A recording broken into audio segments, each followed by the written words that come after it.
For the home education high school report card, it only has semester breaks because the Joshua Christian has to report at the quarter if they're involved in sports, but the home education high school is not eligible for CIF sports, so they only have the semester breaks. So the subjects are lined up as to what you are teaching, and you would put, if it was Bible 9, you would put that, and then if it was a specific topic like Old Testament survey, you could write that here. If you're taking math and it's Algebra 1, you would write the specifics in this column. The first column over here is the scholastic grade, and that's your A, B, C, D, depending on how you're assessing the student's grade. Then the E column is for effort, and that's excellent, satisfactory. So you might have a student who gets a B in the scholastic side, but they have an E in the excellent because they were working as hard as they could. You also might have a student who has an A, but they might have only an S because everything was turned in late.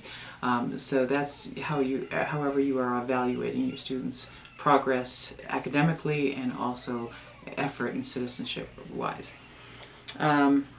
So that's pretty self-explanatory, and again, it's only handed in on the semester 1 and semester 2. So that's the report card. The academic requirements for home education high school diploma.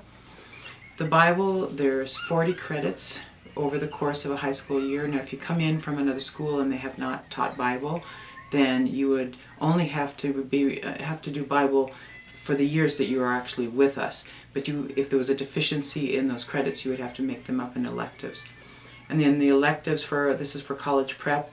The electives for college prep are a minimum of 30 credits, and that can be satisfied with things like extra PE or health or geography or physical science. There's a lot of different ways to get your electives in there. English, there's 40 credits over the course of the high school years. There are 6 elements to every English program, and that's literature. So in grade 10 that would typically be world literature. In grade 11 it would typically be a chronological survey of American literature. Grade 12 is a chronological survey of British literature. And those two, American Lit and British Lit, the chronological survey is important. You can't just pick and choose a few smattering. You have to actually go through the historical periods because it's just as much history as it is English. So there's literature, there's a novel study, which is a fiction book, and you can have your student respond with just a book report, or it can be an in-depth novel study with a booklet, however you want to do that. Writing composition, so it has to be actual samples of writing. The grammar, sometimes a book will be called Grammar and Composition, but if you don't actually do the composition assignments in the textbook, you have not satisfied the requirements. So there actually has to be composition, writing, and grammar study, vocabulary study, and a documented research paper by the end of the year.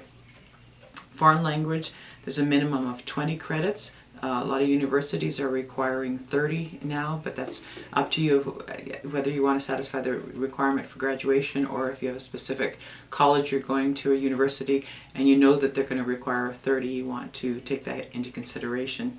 And those foreign language years need to be taught back-to-back, consecutive years. So if you have your Spanish 1 in grade 9, then your Spanish 2 has to be in grade 10. Mathematics, there's a minimum of 30 credits. The base requirement is Algebra 1, then typically it's followed by Geometry and then Algebra 2. You can do those out of order. You can do Algebra 1, Algebra 2, and then Geometry. Physical education, there's 20 credits. 64 hours of activity logged equals 5 credits. And then if you do any extra physical activity, the PE in the course of your high school, so you get more than the 20 credits, then that would fall into the elective category. Science, there's a minimum of 20 credits for lab sciences. The basic one is biology. That needs to be, for college prep, that needs to be your first one. And then any other lab science is fine after that, but colleges typically want to see chemistry or physics, and especially if you're thinking about going into engineering or some kind of mathematical field, you definitely want the chemistry, and you should probably get the physics as well. But if you're just wanting graduate requirements, the biology is first, and then you could do other lab sciences like astronomy or geology or anatomy, physiology, those kinds of things. Social studies, you have 10 in world history, 10 in U.S. history, and then 5 in American government and economics. Visual and Performing Arts, it requires 10 credits to graduate. And the textbook needs to be an important part of this course. It can't just be, if you're taking a photography course, you can't just go out and shoot pictures and think that that's okay. It has to be an academic exercise of learning the artistic elements, the technical elements of photography based on some kind of text. And if you're doing your visual and performing arts with music, it becomes a little more difficult to get your credit because a lesson per week is typically half hour to an hour, and you're not going to accumulate enough hours. Even if your student practices 10, 20 hours a week, you can't count those hours of practice, you can only count the instruction.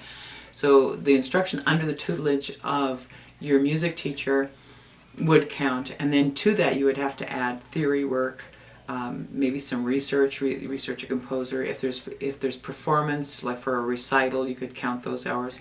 So we say usually about 40 hours of music lesson and performance, plus theory, bookwork, plus going to other concerts and analyzing the performance, having research projects.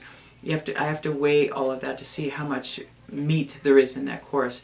The least I can put on the transcript for a semester is 2.5, and over the course of high school that would work. I mean, you could eventually get you 10 credits, but if you want the 5 credits for that semester, then you have to beef up more than just a music lesson per week. You can also, in this category, could do art appreciation, music appreciation, those kinds of things. The standard diploma with the home education high school has only 220 credits required to graduate. So you have the same for Bible, same requirements for Bible. The electives are 30 credits. The English is 40 credits, same requirements. Mathematics is 30 credits, but it's any 3 years of math. So you could have pre-algebra, you could have algebra 1, you could have consumer math. So it's any 3 would qualify. Physical education is the same, 20 credits. Science is the same 20 credits, but any of the sciences satisfy. So physical science for a college prep diploma is going to be in the elective category, but for a standard diploma, physical science actually counts as one of your sciences to graduate. Social studies is the same, world history, U.S. history, government economics. Foreign language, here's the big difference that makes the difference between the 220 credits and the 240 credits to graduate. Foreign language, you only need 10 credits instead of 20.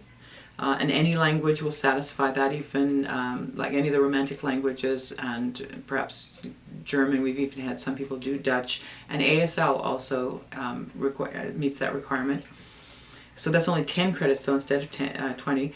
And then visual and performing arts, it's a minimum of 10 credits for the 2 semesters. But the difference here is that this can be satisfied by either foreign language or visual and performing arts. So if you take a year of foreign language, then you don't have to do the fine arts. If you do the fine arts, you don't have to do the foreign language. You have to assess as to what your student wants to do after college. Is it just a question of graduating high school and they may or may not go to college, or they may go into some other workforce? You just have to assess that, because these are lesser requirements for language and for fine arts, and so that ends up to be 220 credits instead of the 240. So I think I've covered just about everything. Again, you cannot play CIF sports through this program, but it's a fine program. A lot of our homeschoolers have done this program if they want to have a lot more control and say over their students' work. But either way, you should keep a portfolio for yourself in case you ever have to prove the content and the quality of your students' work. But what I assess when I look at the work is I assess that the progress report has all of the items checked off. What you said you were going to do, you're saying that you have done. Okay, thanks.